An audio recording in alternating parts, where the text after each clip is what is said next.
A bolt of lightning ripped across the night sky. 1,000, whispered a frightened voice. 2, 1,000, whispered another. 3, 1,000. 4, 1,000, counted 4 soft voices together. 5, 1. Thunder shook the house. The 4 Alden children huddled on Henry's bed, staring out the window. The storm had awakened them in the middle of the night. 6-year-old Benny was the first to tiptoe to his big brother's room. Violet and Jessie soon followed, with Watch scampering close behind. Will this storm ruin everything? asked Violet. We'll have to wait and see, Henry said. It can't rain tomorrow, said Benny. It just can't. Watch whimpered. Benny patted the dog and hugged him tight. Downstairs in the kitchen, boxes and baskets and buckets of old things stood near the back door. On top of them lay bright green and pink posters the children had made. Boxcar Backyard Sale, Saturday and Sunday, 10 to 4 o'clock. Toys, books, clothes, and much, much more. For 1 whole week, the children had cleaned out their closets, drawers, and shelves. Into boxes went clothes that didn't fit. Into baskets went toys no longer used. Into buckets went books no longer read. But there could be no yard sale if it was storming outside.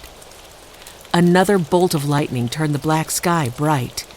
1, 1,000, 2, 1,000, 3, 1,000.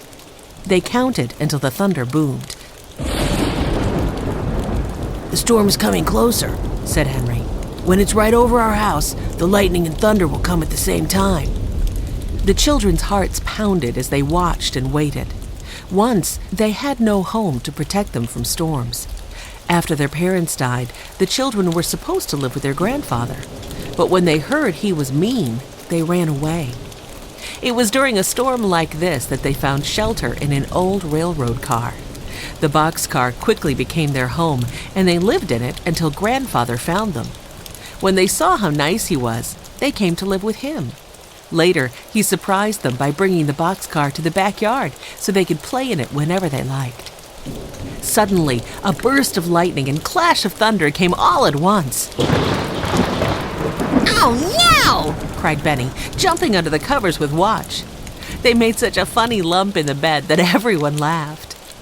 After a while, the storm drifted so far away they could hardly hear it. Then 4 tired children and 1 sleepy dog curled up on Henry's bed and fell fast asleep. The next morning, the yard sparkled with sunshine. The children ate a quick breakfast of cereal with milk and bananas, then washed their dishes and went to work.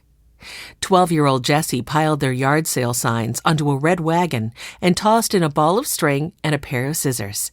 See you later, she said, hurrying off to hang the signs around the neighborhood.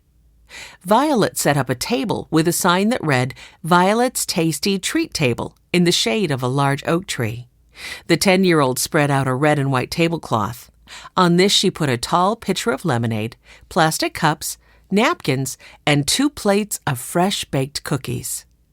Henry began making a cashier's table out of a board he'd found in the alley.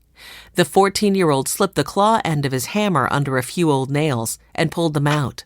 Then he rubbed sandpaper over the board, making it smooth so no one would get a splinter.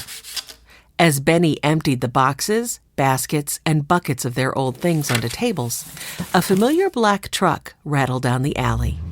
Sticking up in the back were a 3-legged chair, a kitchen sink, 1 snow ski, and a lamp with a torn shade.